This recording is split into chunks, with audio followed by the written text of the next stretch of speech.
Welcome to the Roundtable. I am Jennifer Eller, and with me today is my co-host, Mike Hill, our producer, Nick Wilson, and our guest today is Jessi Haeft. Yay. I'm going to say Dr. Jessi. Jessi, how did you say your last name? Haeft, H-A-E-F-T. Haeft. Yep. Okay, got it. There you go. Dr. Jessi. Oh, no, please she just is. call me Jessi. No, I know. doctor, Whenever Liza said to Brady, like, yeah, was that I'm like, she's a doctor? I know, I Like, don't I act thought like like it, a do I? doctor. Oh. Yeah, so. Oh, yeah, no, I There's can't save lives. There's a lot of people that are doctors that aren't doctors. No, I you know. I yeah. just, I just didn't weird. equate that Yeah, to I put know. it together. Yeah. So. Yeah, for sure. Yeah. So do you read any books? Do you have time to read any books or anything? I know. Lately, I've actually been listening to a lot of books when I drive, because I drive so much. So I started listening to, what is it called? Love and Logic Parenting. They have like a thing through my kids' preschool to get money off tuition if we take this class. So I was like, sign me up. I will be there. And then there was another parenting book that I was listening to. I think it's called Raising Good Humans. I haven't got very far in that one. Couldn't tell you what it's about yet. And then for the life group that I'm in, we're reading Better, the study of Hebrews. And then we're going to read a Susie Larson book that I started. We looked at like 3 different ones. I can't remember. I think it's called Yes something. But anyways, I started reading it. I couldn't tell you what the title is, though. So all like real world books, no fantasy, no. So I did recently read something about thorns. It's like really popular. There's people cringing watching this right now. It's like Thorn Fairies. Mist. Something. Yeah. It was good. I actually really so I'm a huge Harry Potter fan. I've got, I figured you'd like that. I've got chickens named Hedwig. Yep. I've got my sow's name is Hermione. The boar is Voldemort. We've got like the whole Harry Potter thing going on. So yeah, when I do read. Go ahead. Well, so Jessi was on a podcast a year ago here, and you were talking about your peacocks. Oh, I love So my what was the peacocks. name of your one peacock? Is that like a Harry Potter thing too? Because it was like a long name. Okay. So that was like, all what? of our children adding in their 2 cents to name Pickles Cool Ranch Dorito. Oh, Pickles Cool Ranch Dorito. Okay, It's did the not name catch of the that. peacock. Yeah. And he's the only one that you can tell apart from all the other peacocks because he's the only one that's a different breed. So he's like really easy to tell apart, and all of the other ones are Pierre. Okay. Pierre 1, 2, 3, 4, and so on. Okay. Have you been to Harry Potter World? No. Yeah. So I have actually only been to Florida for a work conference, so I haven't gotten to go to any like Disney World or any of that. And I'm like, I really but you're wanna ready. go. You're ready. Yeah, to go. I'm ready. It's on the list. Yeah. As soon as the twins are old enough to go and not make it terrible, no offense, but like, Because how old are the twins? They're 3. Okay. Yeah. And our older kids aren't really into Harry Potter like I am, so I think that they would rather go to like some of the other theme parks, and then I would just be like, I'll be over here having the time of my life while y'all can do whatever. So yeah. Yeah, good. That's awesome. So what is your favorite thing about being a mom of twins? I love listening to the conversations that they have that I don't even understand what's happening half the time, but like listening to them talk from the day they were born, they would babble in their cribs with each other. They laugh together. Like there's just such an incredible connection there. And I love just experiencing that with them. They were born best friends. It's just amazing. And I've always spoken that over them, because you hear some stories about twins like not being so close, and I'm like, no, you're going to be besties. Yeah. You're going to love each other. You're going to support each other. It's going to be great. So, and she's got a boy and a girl, so that's super sweet. I love them. Yeah. They're my miracle babies. They're phenomenal. For sure. Yeah. So let's talk about your childhood a little bit. Childhood. I just think it's amazing when people can remember their childhood. Do you remember your childhood? I remember little things. I don't remember, a lot. I don't know when my first memory truly is. I see pictures of things and I kind of remember a little bit, but I mean. I vividly remember. That's what I'm saying. so- There's a lot of people that I've like, I remember, and when I was in the 3rd grade and I met JoJo and we went behind the bushes and kissed and we did these things. I'm like, You can seriously remember all these things, like details? Yeah. Okay. So It's really a thing. yeah. I don't Where do you know want to where you want to start? start. I'm just gonna let you, and then we'll just jump in with questions. And So I mean, I guess like I feel like I should start before birth, because that story probably glorifies God the most amazing way, and I just feel like there's someone who needs to hear that. My parents got pregnant with me in high school. My mom was 16 when she got pregnant with me. They were young and terrified, and they probably hadn't, I don't know how long they were together when they got pregnant with me. But it was a really rough pregnancy. They had like no plans to get married until they got pregnant. And, they did not have Jesus. They did not have families that were providing that kind of atmosphere. And long story short, my mom went to an abortion clinic, and she was, waiting for them to come in and do the procedure. And I don't know how far along she was. But long story short, a nurse came in and gave her a word from God, and she left. And that's why I'm here today. And I don't share this story because I want to condemn anyone who's been in that seat for whatever reason. I share that because we as humans, we're not in a seat to judge people for that, but we are in a seat to encourage people to seek the love and support of the church and the people around us when we're in places that are scary and hard. And every year I am like the most ridiculous, outlandish person on my birthday, and people probably think I'm insane, but it's really like my birthday is glorifying God because it exists, like I shouldn't be here. I was supposed to have been not alive. The devil tried to take me out because the Lord had plans for me. And I'm so thankful that nurse put herself in a position to have the courage to come in and talk to my mom, because I'm sure that was hard for her to do, and that takes courage too. And I know that we've all been in a position where the Lord has asked us to do something for him, and it's scary. And when you step out in faith, you can change everything in the course of history, and I'm an example of that. And I'm just really thankful that I can share that testimony. I do really want to emphasize, because I have friends that when I've shared this testimony at previous churches, there were several women who had experienced abortion for whatever reason. And they came up and got prayer and were freed from the guilt and shame they carried with it. And so if this story is resonating in that way with somebody, I hope that they know that Jesus loves them, and that I'm not here to share this in condemnation, but in love. And from there, I would love to say my life got easier. But I was not born into God's ideal circumstance. I was, born to two broken humans who didn't have Jesus. And my dad has some mental disabilities, and my mom has some mental illnesses. And somehow in all of that, I still came out of childhood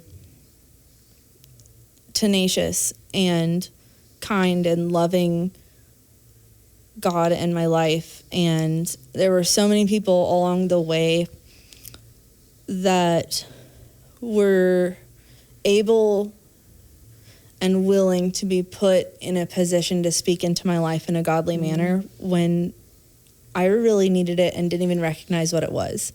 There was Jennifer Clever at the feed mill at Cal Poly during college. God love her. She's amazing.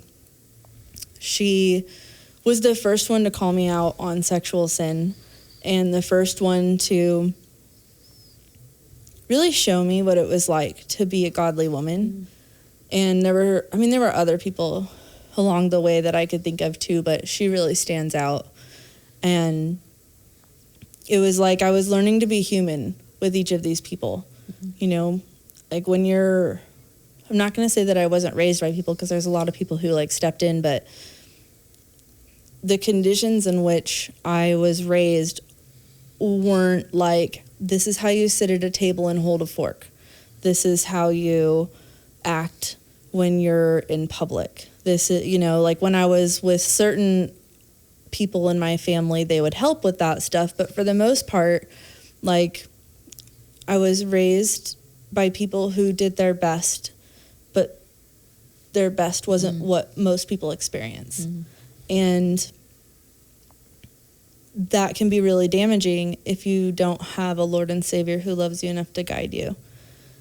And so it was later on in my life that people kind of stepped in. Like, one of the most amazing things that happened to me was when I was 10, I got adopted by my stepdad. And at that point, I had a very damaged relationship with both of my mom and dad. And there was a very long period of time that I didn't speak to my biological dad after getting adopted. And after I got saved, I remember praying and praying and praying that the Lord would save my mom and my dad and my biological dad, and that there would be restoration there, especially after I watched several people come and talk at church about the restoration that they were experiencing under similar circumstances, having been kind of like alienated from someone in their family. And so I just started praying even harder on it. And before I knew it, my mom was going to church. My brother was going to Bible camp. My sister was talking about Jesus. Everyone in my family got saved. And pretty soon after that, I was able to have a relationship with my biological father. And I flew back to California and spent time with him. And I go and see him every year. And we talk all the time. And it's beautiful and restorative. And it is only because of the Father. You know, it's like once you know him for him and who he is, there's just, I'm not going to say that it's instantaneous healing, but it's like you can't not love the way he loves when you really truly know him. And so that really healed my ability to be a daughter, which in return allowed me to learn how to be a wife and a mother. Because if I had tried to enter into marriage without that restorative action from the Lord, I would have taken with me all of the pain and hurt, and the cycle would have continued. And that's not what I wanted for my marriage or my children. And so your mom and dad got married, correct? They did, yeah. They got married. How long were they married? 18 months. And so you have a brother from them as well? Not from them. So okay, so you're the only child from that relationship. Yeah. My biological father got, all I can think of is neutered, whatever it's called. Sorry. No, I can't Wrong even term. That works. Castrated, neutered, like, either way. You can tell I'm an animal scientist.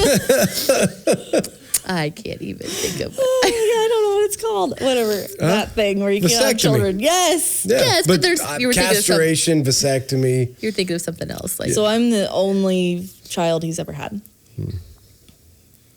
So then what was like the downfall of that relationship with them? Was it just because of the mental disabilities and illnesses that they had that they just didn't work out? I think it's because they didn't have God they just at the didn't know center. and they didn't know what to do. They didn't know how. Yeah.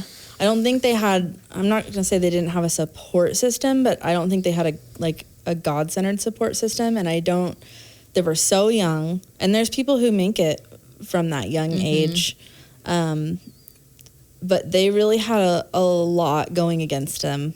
They were very, very, very poor. My dad would ride his bicycle to the local gas station for work and then would ride his bicycle back to their house. And I just think like the financial strain on top of the strain of being young and trying to raise a child, and and you've got two people who are mentally broken at that stage in their life. It was just really hard. And so I don't remember, but there was some substance abuse and there was some physical abuse. And so because of those things, they just kind of fell apart. And they pretty much did not remain friends. They were adamantly anti the other person, and they were both very much about telling me how they felt about the other person. And that's really hard to grow up with. When both parents are talking about how horrible the other parent is, it really damages you as a kid. It makes you see yourself as the brokenness they're pointing out about where you came from. And so, you know, add that with you're growing up. At that time, for me, almost all of my friends were in like normal married homes. You know, like I just remember always growing up being like, I just want a normal family. I just want a normal family. I just want a normal family. Like all I want is a normal family, because everyone around me had parents who seemed to love each other and wanted to be together. And so there was this just almost idolization of what the normal family must be like. Like if I could just have parents who were married, everything would be okay. If they just loved each other, everything would be okay. Because your mom met your stepdad, who's now adopted you. Yeah. So they must not have been married for very long if he adopted you at 10 years old, because they weren't together at that time when he adopted you, right? No, so my mom actually was married several times throughout my childhood. So he was her third marriage. And they, we grew up together. We always knew him. He was just a family friend who then, you know, they started dating, and then they, you know, got married pretty quickly.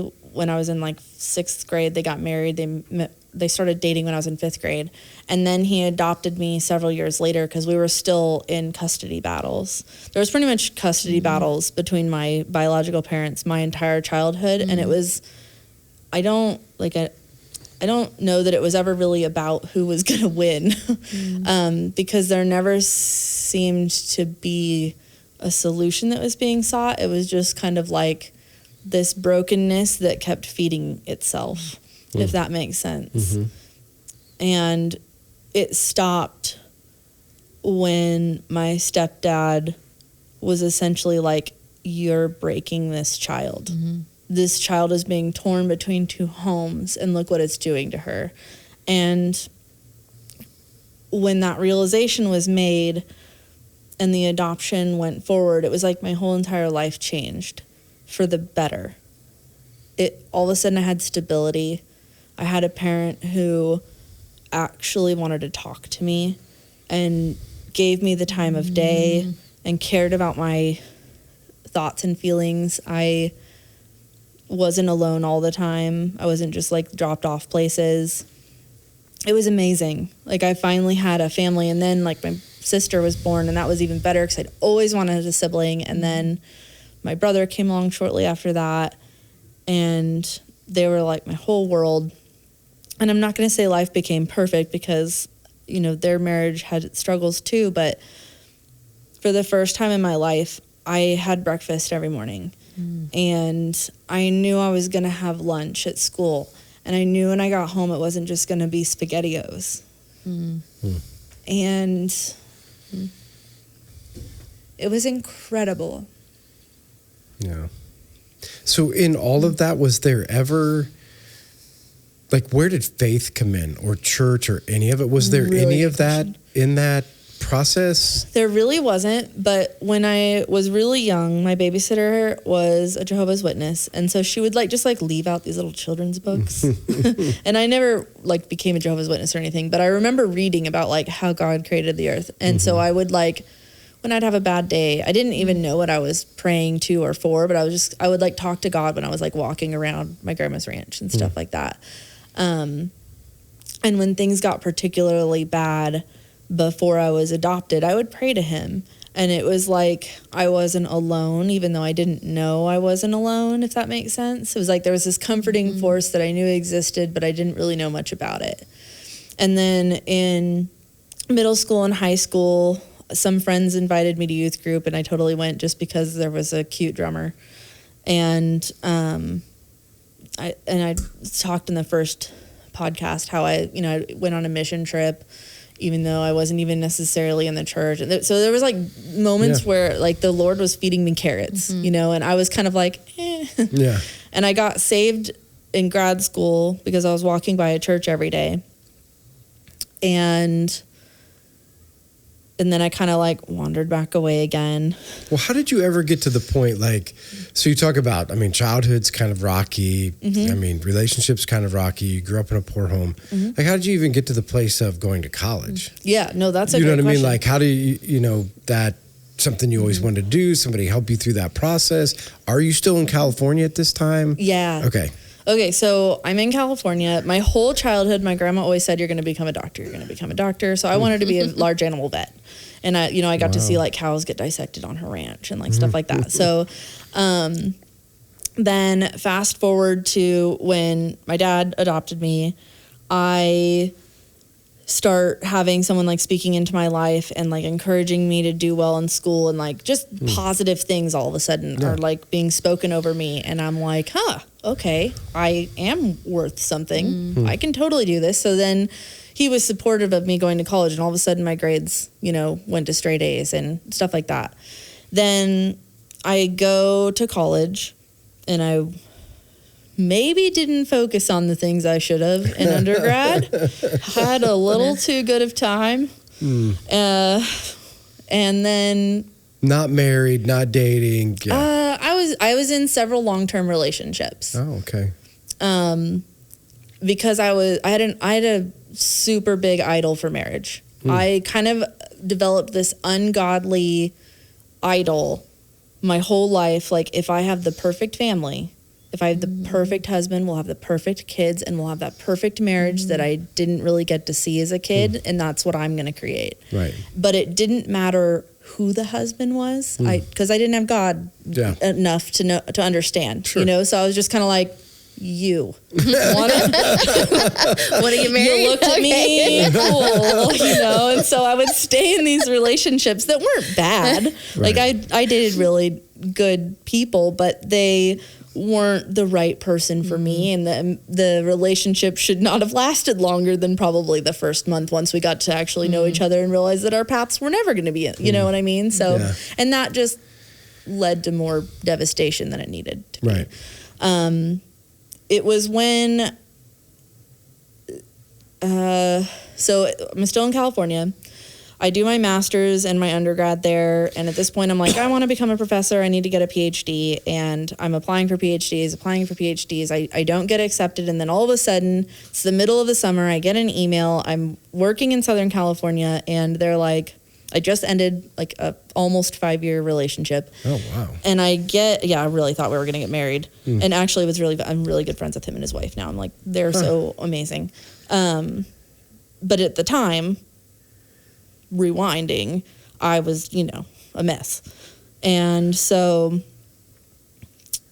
I get this email that if I can get to Kentucky in 2 weeks, I have a full ride scholarship for a PhD. Kentucky from California. Yeah. And I'm like, I just finished school. I don't have a lot of money. I'm like renting a room at one of my friend's mom's houses. Like I don't have money to move across country. So I'm like, well, I'm going to sell everything I own, including my car. I'll just live on campus in a furnished apartment. It'll be fine. I went to the fair and bartended for 2 weeks and made $200 cash. My grandma bought me a one-way ticket there. I sold everything I owned except for what would fit in a suitcase. I think I had a suitcase, a guitar, and maybe it was I'm pretty sure it was just one suitcase. Anyways. Yeah. It wasn't a lot. Yeah. So I get there. I get picked up by like a technician. I meet her at the airport where she's picking me up. She takes me to the dollar store. I buy like 1 cup, 1 plate, 1 fork, 1 spoon, like a bag of rice and some, dented vegetable can. I'm like minimal. I'm going to make it. It's going to be fine. And I was fine. I wasn't like living luxuriously or anything, but I was happy, and I was walking by this church every day. And so I decided, well, what else am I going to do this Sunday? Let me go in there and check that out. And they were so welcoming and kind, and they kept feeding me, which kept bringing me back. And and they just like adopted me, and I adopted them, and then I got baptized, and they gave me my first Bible, and it was incredible. And then I went right back to partying. and just kind of like fell away. And I talk about that more in the first episode. And then eventually, I finish school. I get a job here in Indiana. I meet another guy.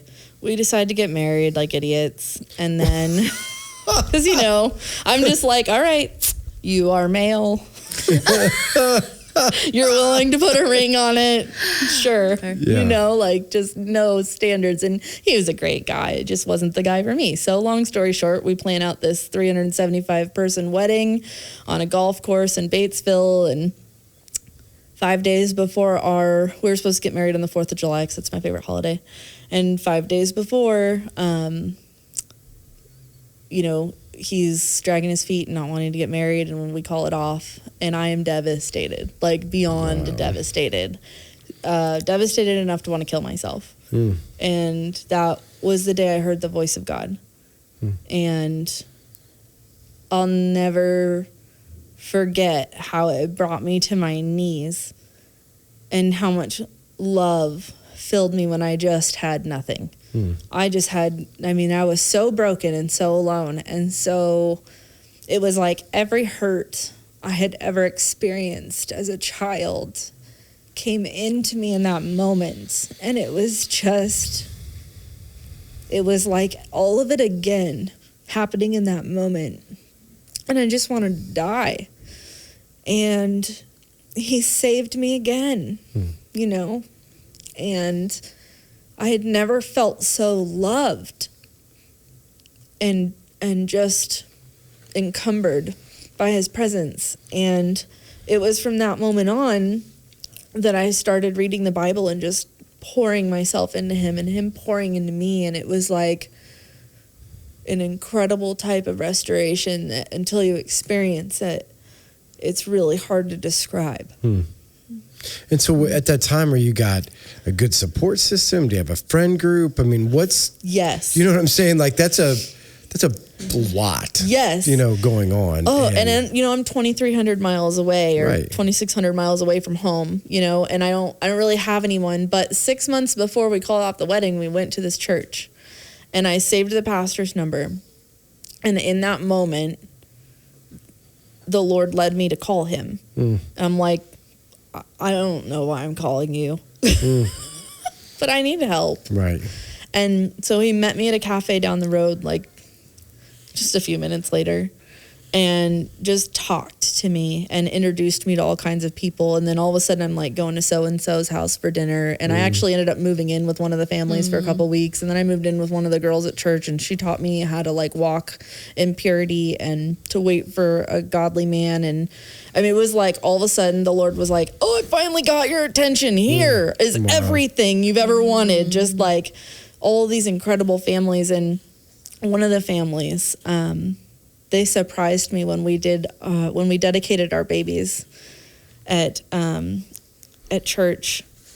They surprised me by showing up and being in the second row, and I'm up there on stage, and like we're both holding a twin, and I look out there, and they're all like, and I'm just like crying on stage, and everybody's like, "What is she gonna be okay?" And I'm just like, "You don't understand, they're here." So it was really amazing. Like, and that was the first time I had ever seen, even though I had experienced that in Kentucky, I'd experienced a church family who wanted to do that for me. My heart wasn't ready. I was still like walls up and scared, and just didn't even know the Lord then. I was trying to, but I just didn't. And I wasn't doing the part where you read the Bible. You know? Right. I was doing the part where I go on Sunday and, you know, I just kind of like dee-dee-dee, but I wasn't in it. When I got in it and everyone was around me, it was incredible. I got baptized again in a hot tub in someone's backyard wearing my wedding dress. Like, we made a wedding album with all of the, like, it was just incredible. And it was like, all of a sudden, my heartfelt desire to get married was fulfilled. I wasn't worried about having the perfect family anymore. That wasn't what I was looking for to fix me. I didn't need a husband anymore to be okay. Now, what I needed was God. Like, I already had everything I needed. And I lived by myself, and I just worshiped him, and it was everything I ever wanted. It was beautiful.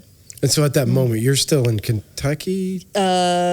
At that point, I'm here in Indiana. Oh, you are? Yeah. Okay, so how'd you get to Indiana? So I got an email for a job here. It was actually just a part-time like instructor position at Ball State. And I was like, oh, this will be great, practice for interviewing because I wanted to be a professor.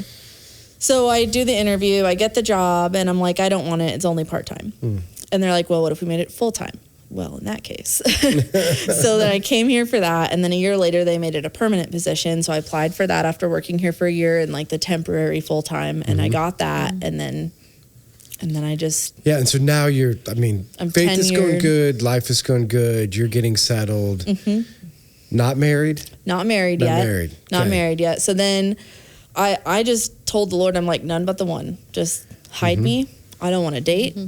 I don't... I was happy. Right. I was living in my little princess palace. I was doing whatever I wanted. I would go on these really fun treasure hunts where we would go out and pray for people till 3 a.m. It was a blast. Right. And the stuff that the Lord was doing in my life was crazy.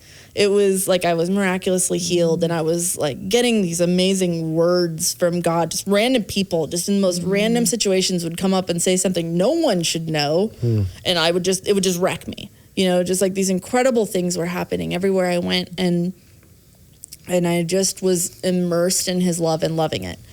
And then, after, I think it was almost 3 years, all of a sudden, the Lord's like, it's going to happen fast.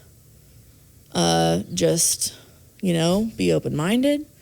And, gave me a couple other words on, my husband's basically coming, and I'm like, I don't know, I could get used to this. And, being married to the Lord is kind of a big deal. I don't know if anyone could follow that act, right. So ultimately I met my husband and we got married, and I went from having no kids to having 4 kids overnight. And then, all the things that come with, entering into motherhood in the fastest, dive in way. And, then we had, we had twins, and now they're 3, and we just went to Yellowstone and the Badlands and all this stuff, and I didn't throw him into one geyser. So we both came back. We had an awesome time. Yeah. So was he a believer? How did that go? Yeah. And maybe before we go there, so to help our audience, you've said multiple different times, I hear from the Lord, and the Lord gives me word, and how did you get to that place? Did it just all of a sudden, oh yeah, I feel like God's talking to me, or was it over time? That's a good question, because this is going to sound really crazy, but when I was a little girl, I had a dream about my dad who adopted me and the house that him and my mom ended up buying. And I had a dream that I was driving a 4-wheeler down the road of their house down to pens in the lower portion of the property. And I would have these weird little dreams like that all the time. So not knowing God, I thought it was psychic. And I obviously didn't tell very many people, because that kind of thing tends to make people think that you're crazy. You're like, well, I see things and then they happen. Right. That's not really well accepted by society, but that is what happened quite often. And it was always little things. It wasn't big things, but it was God was giving me, and I didn't understand that at the time, but he was giving me little nuggets of hope. Hold on, this is coming. And I didn't know that. And so when I became a believer, and they were kind of teaching me about different things in the Bible. They were teaching me about spiritual gifts, and they taught me about prophecy, and they showed me all the places in the Bible where the Lord has spoken to people and showed them things. And so I started really diving into it, and I read a lot of books about it to better understand it. And I got mentored on it by several people because, prior to being a Christian, I used tarot cards, and I would go to fortune tellers and all this stuff. And I did tarot readings for other people, and I didn't understand what I was doing in those instances, and all of the doors that they can open in the wrong direction for you, because you can work for the Lord or you can work for the devil when you have these gifts. Right. And before I knew God, I didn't know that I was playing with the devil, because it makes perfect sense that he would have wanted me to use my gifts in the wrong way. It's so easy to fall into that. And so long story short, once they taught me about it and I was being mentored in it, I started kind of trying to like hone in and use that for the Lord's glory. And there's been some really incredible moments with that. Like there was one moment on an airplane I was terrified when the Lord asked me to do this. And he asked me to do this again at a cafe in Muncie. And I, like, this complete stranger.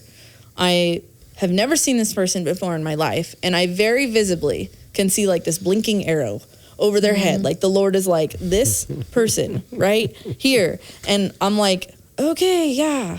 What, is there something you would like me to say? And I'm just getting this, like, urge, like my body's like almost being pulled over there, and I don't know what I'm supposed to say. I don't know what I'm supposed to do, and so I just kind of like walk up to their table like this super awkward person, and then all of a sudden like this image or words just come to me, and I share whatever it was that the Lord wanted me to share with this person, and it's spot on because it's from the Lord, not me. You know, it was I didn't know that their child was an addict that was in rehab and that they were going to come out okay. I didn't know nothing. I didn't even know their name. I'd never seen them before. So it had to have been the Lord. You know, it wasn't me just being a crazy person, and it certainly wasn't a psychic power. Right. You know, it was the Lord and my willingness to listen and do it. And it is a scary thing to trust the Lord in those instances, because you can look like a total idiot. You know, you could just look like a crazy person, and society tries to paint all of these things. But, you know, people will read fantasy books and they'll watch these shows about these crazy make-believe monsters, but they don't want to believe the truth that's right in front of them, and that is that the God of the universe will use people to speak to his people to encourage them. And there are thousands of examples of him doing this that have been well recorded and proven. And I know it's hard for people to believe it and understand it, but we don't have to understand why God does what he does. He just does it because he's God.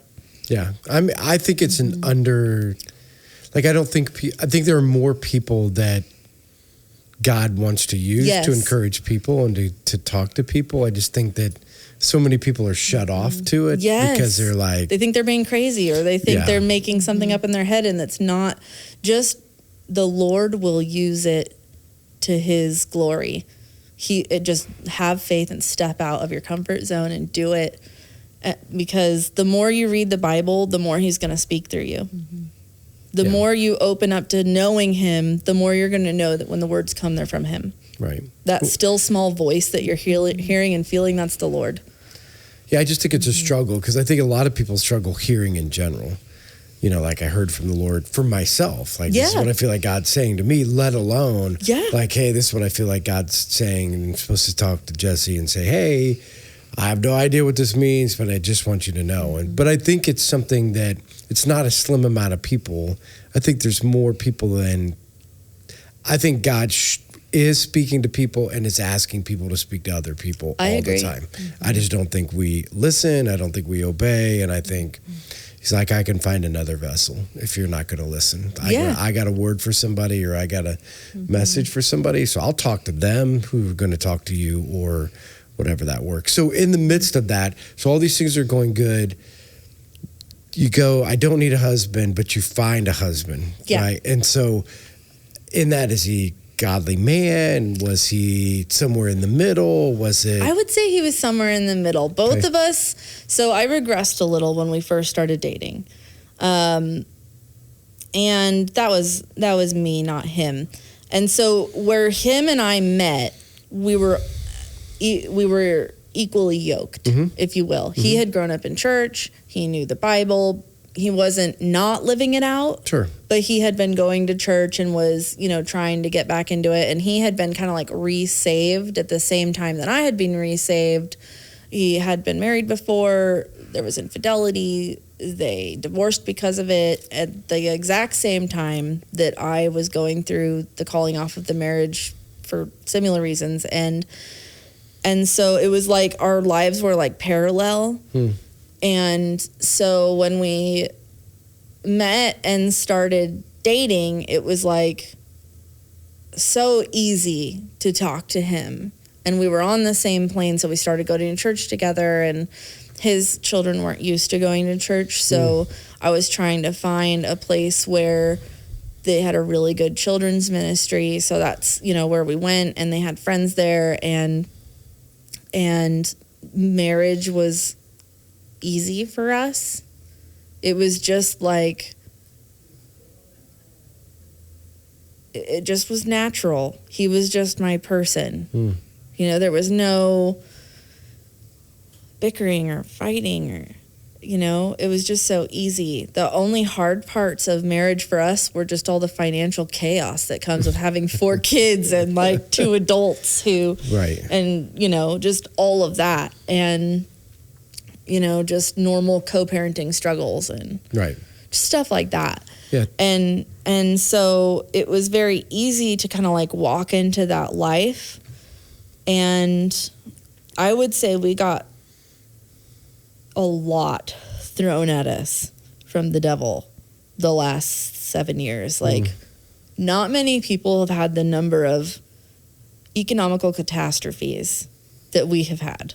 I mean, it's been constant. In fact, I would like to blame you for my transmission going out after you talked about being a mechanic.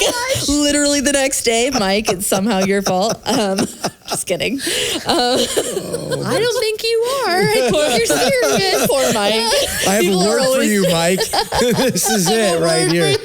Poor Mike. As a pastor, you get blamed for like everything. So I thought I'd make that joke. But anyways, so a lot of financial, economic. Gosh, and we were just kind of like, okay, well, here we go again, you know, just, and we've had our ups and downs, and like we've definitely had our fair of marital struggles, but like everybody. Yeah, for sure. But the most incredible thing has happened this year in that so my faith started deepening again 2 years ago, and right as his was kind of starting to maybe ebb. And when I started coming to life, I started really praying into that. And it wasn't until this year that it really started sowing a seed. And he just joined a life group. We prayed at the cross as a family. It was incredible. That's awesome. It's really amazing to see him blossom again as a child of God, and to see that happen. And so I'm just really proud of him. That's awesome. So how did you, I mean, a couple little quick things because we're getting towards the end. But how did you get to Huntington? Because you were at Ball State. Oh, okay. So he's from Huntington. Yeah. So he's not from here. He's actually from Ohio. We're both imports. Oh, and he came here after he married his first wife, and then, you know, Splitsville. And so I moved up here since the kids were all in the school districts here. And then I just, you know, commute to work. Right. And then how did you end up at Life?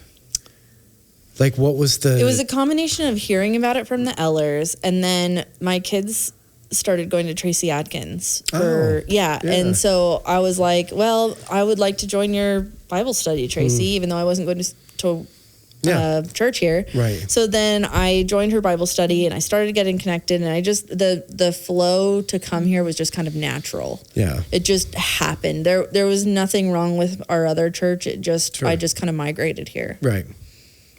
Now you're kind of stuck with me.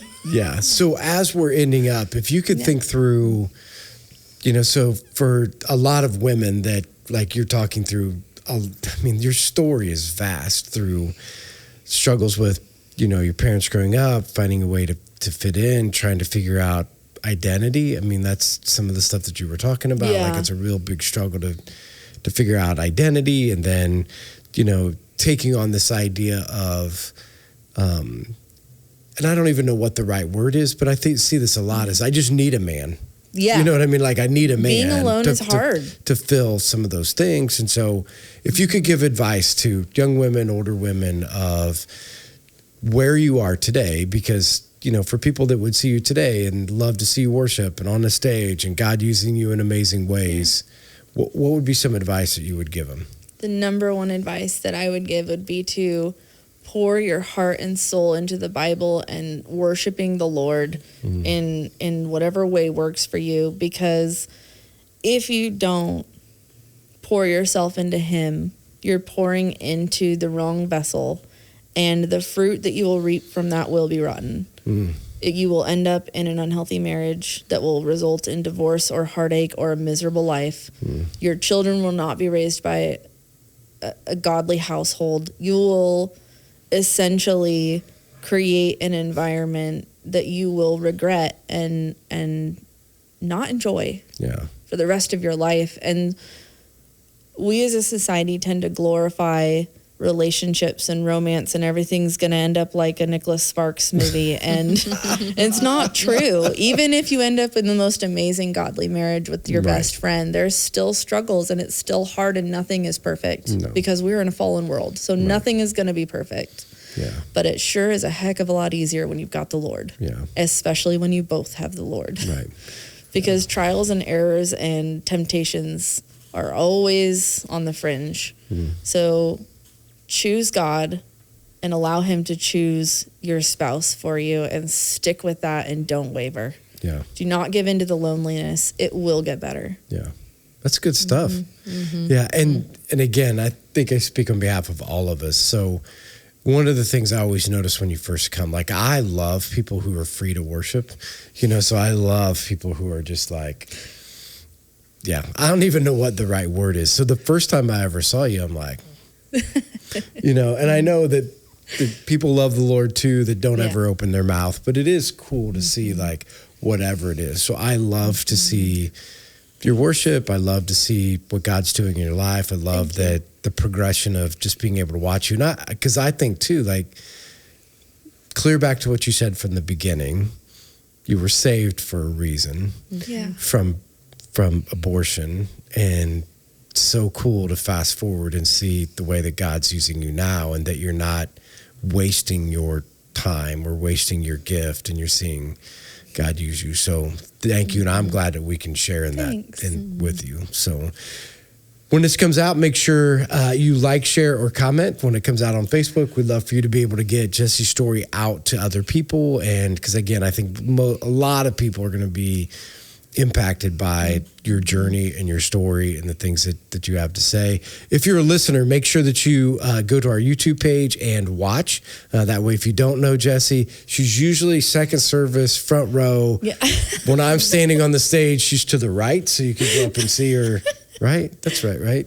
Sometimes she's been coming to first service. You have? Yeah, we have been bouncing back and forth. It kind of depends on the older kids and when they wake up. Oh, sorry. Oh, okay, no. First or second, I still think she's in the front row. She is. Okay.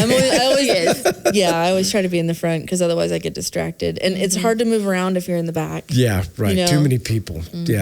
We're not trying to bowl for Jesus. Right. So make sure that if you're listening, make sure you watch. That way you can get to know Jessi and see who it is. And also come up and say hi again in a church this big. We don't know people, but it's fun to get to know people and get connected. So thanks everybody for joining us, and we'll see you guys next week. Bye. Bye.